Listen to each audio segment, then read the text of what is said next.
ఇంటికి తొలి చూలు పిల్లాలు అందం జన్మ జన్మల పుణ్య ఫలముగా జాలువారు పసి పాప నవ్వులే ఆలు మగలకు అందం.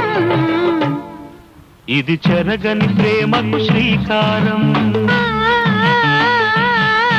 ఇది మమతల మేడకు ప్రాకారం.